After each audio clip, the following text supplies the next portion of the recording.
जय हो श्री नीम करोली बाबा महाराज। आपके श्री चरणों में प्रणाम, श्री माँ के चरणों में मेरा प्रणाम। श्री कैंची धाम जी आपको मेरा प्रणाम। आप सब देखने वालों को, सुनने वालों को मेरा प्रणाम कैंची धाम से, और आप सबकी तरफ से भी श्री कैंची धाम को प्रणाम।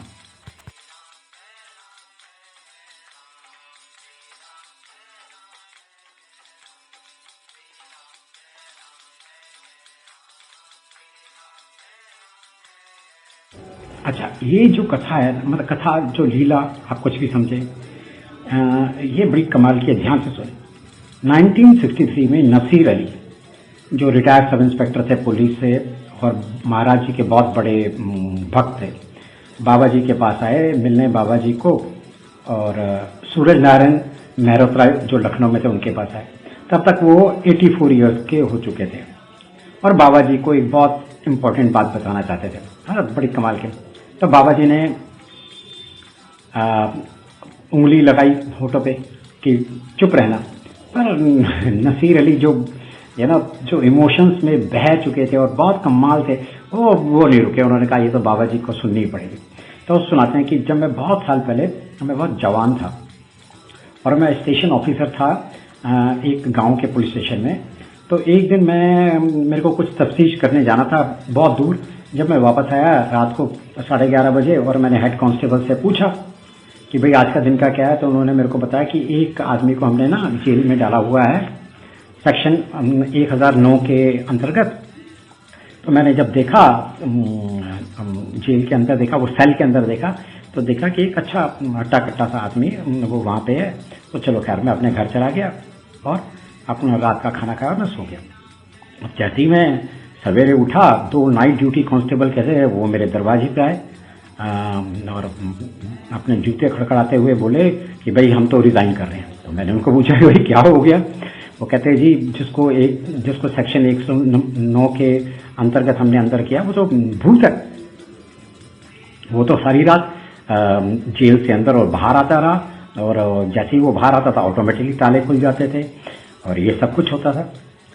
और मैं तो मतलब मैं तो घबरा गया। तो खैर उन्होंने बोला चलो ठीक है चलते हैं।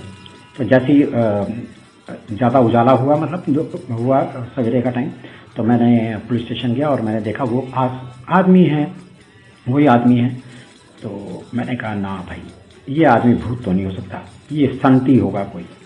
तो मैं उनके पास गया और मैंने उनको बोला कि मेरी गलतियाँ माफ़ करना, मेरे को माफ़ कर दो, और जो मेरे आदमियों ने या मैंने डिसरिस्पेक्ट आपको शो किया उसके लिए माफ़ करना। तो बाबा जी ने कहा ना तो तुमने ना किसी और ने मेरे को इंसल्ट किया, तो कोई ज़रूरत नहीं है माफ़ी मांगने की या कुछ करने की। तो फिर मैंने कहा आप मेरे साथ खाना खाएंगे, तो वो एग्री हो गए। तो वो मेरे घर पे आए, उन्होंने सारे दिन आराम किया। फिर वो इवनिंग में उन्होंने बोला कि मेरे को नेचर ऑफ कॉल बाथरूम के लिए या कहीं जाना है। तो मैंने अपने 2 बच्चों को भेजा उनके साथ। तो जाते हुए उन्होंने अपने कंबल से 2 सेब निकाले और उनको दे दिए खाने को, और उनको कहा तुम वापस जाओ, पर वो तो जाने को तैयार नहीं थे। खैर, और वो एक ना थोड़े से ना जमीन के पीछे चले गए और गायब हो गए, और उस मतलब पूरी समतल भूमि में वो कहीं नहीं दिखे। और इस घटना के बाद बाबा जी मेरे लिए हमेशा बहुत ही, मैं क्या बोलूँ, बहुत ही काइंड रहे। वो हमारे घर में 1 या 2 बार साल में आते थे और उन्होंने मेरे को हमेशा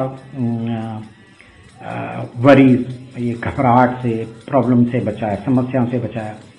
और जब भी मैं कभी डिस्ट्रेस होता, उस दिन मैं सारे दिन उपवास रखता और नहा धो के अपना कमरा बंद करता और बाबा जी का ध्यान लगाता। और बाबा जी हमेशा मेरे पास आ जाते थे और बैठ जाते थे, और मैं उनको अपनी समस्याएं बताता था और वो मुझे सल्यूशन बताते थे। और वो हमेशा मेरे को हमेशा मुसीबत से बचाया है। तो ये है, मतलब ये घटना बताई है, ये लीला बताई है 1963 के जब नसीर अली जी के साथ हुई। तो इसीलिए मैं कहता हूँ बाबा जी को ध्यान सच्चे मन से याद करो तो बाबा जी ने आना ही आना है। अच्छा, ये बड़ी कमाल की लीला है। देखो बाबा जी देखो, आप संकट में बाबा जी को एक बार बोलो तो सही, बाबा जी देखो कैसे आएंगे।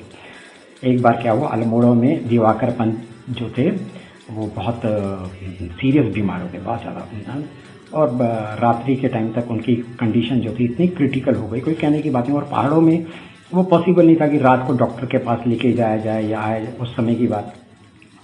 तो जो पंत जी के परिवार वाले थे, उन्होंने पंत जी के आगे पीछे बैठ गए कि जब अब सूर्य उदय होगा तभी देंगे। पर पंत जी की हालत ख़राब होती जा रही थी, और उनकी जो पत्नी थी वो बहुत घबरा गई और इतनी अपसेट हुई, उसने अपना सब्र खो दिया। तो तभी उसको महसूस हुआ कि बाबा जी उसके चलते हिला रहे हैं, उसको हिला रहे हैं, और बहुत तेज़ी से हिला रहे हैं, और उसके कंधे पे हिला रहे हैं। और वो उसको उनकी पत्नी की तरफ बोल रहे हैं, ये जो दवाई है ये इसको दो और ये ठीक हो जाएगा। और जो पंत जी की वाइफ थी वो मतलब उस समय तो उसको ध्यान ही नहीं है कि बाबा जी आ गए, ना उन्होंने बाबा जी को नमस्कार किया, ना कोई कुछ किया, और देखा कि वो जो दवाई है, और दवाई ली, पता नहीं उनको होश नहीं थी, उन्होंने अपने हस्बैंड को पिला दी। अब जैसी हस्बैंड को पिलाई तो उनके जो हस्बैंड थे वो थोड़े वैसे हो गए, वायलेंट हो गए, थोड़े उग्र हो गए। अच्छा, उग्र हो गए तो अब वो क्या करें, और सारे लोग ना इनकी वाइफ, पंत जी की वाइफ को कोसने लग पड़े कि तुमने क्या कर दिया ये, है ना, इससे अच्छा तो तुम कुछ करते ही ना, तुम अपने आप डॉक्टर क्यों बनी, है ना, डॉक्टर का वेट कर लेते, और वो तुम्हें किसने बोला ये सब कुछ करने को। सब लोग उसको कोसने लग पड़े, और वो रोने लग पड़ी कि, और वो बहुत उसको नाराज, अपने से ही नाराज़ हुई, बहुत अफसोस करने लग पड़ी कि मैंने ये क्या कर दिया कि, और उसको वो तो उनको ये भी नहीं पता था कि कौन सी मेडिसिन दी, क्या दी। खैर, अगली सवेरे डॉक्टर खजान चंद जी आते हैं और वो सारी कहानी सुनते हैं और एग्जामिन करते हैं कौन सी, तो वो एक बोतल होती है क्रोमाइन की। तो वो पंत जी की वाइफ को बुलाते हैं और बोलते हैं, बेटा तुमने ये दवाई क्यों दी। पर वो बोल नहीं पाई, वो शर्मिंदा थी बहुत ज़्यादा, और वो रोती जा रही थी। खैर, डॉक्टर ने उसकी पीठ पे धक्के मारा, बोला, बेटा तुमने अपने पति को बचा लिया, एक यही दवाई थी जो तुम्हारे पति को बचा सकती थी, और तुमने उसको राइट टाइम पे दिया। और फिर डॉक्टर ने बोला, ये बिल्कुल ठीक हो जाएंगे, इसमें तो कोई चिंता करने वाली बात ही नहीं है, तुम फालतू रो रही हो। बाबा जी अब महान है, बाबा जी ने बचा लिया। मैंने कहा ना, बाबा जी बचा लेते हैं, बाबा जी बचा लेते हैं। ऐसे ही बाबा जी की और लीलाएं सुनने के लिए कैंची धाम से सीधा आप बाबा जी के इस चैनल को, कैंची धाम के चैनल को सब्सक्राइब करें। बाबा जी के श्री चरणों में मेरा प्रणाम, श्री माँ के चरणों में मेरा प्रणाम, आप सब लोगों को मेरा प्रणाम। हाँ, अपने कमेंट्स मुझे ज़रूर भेजिएगा ताकि मुझे पता चलता रहे कि आपको और ज़्यादा क्या सुनना है और आपको कैसा ये चैनल लग रहा है।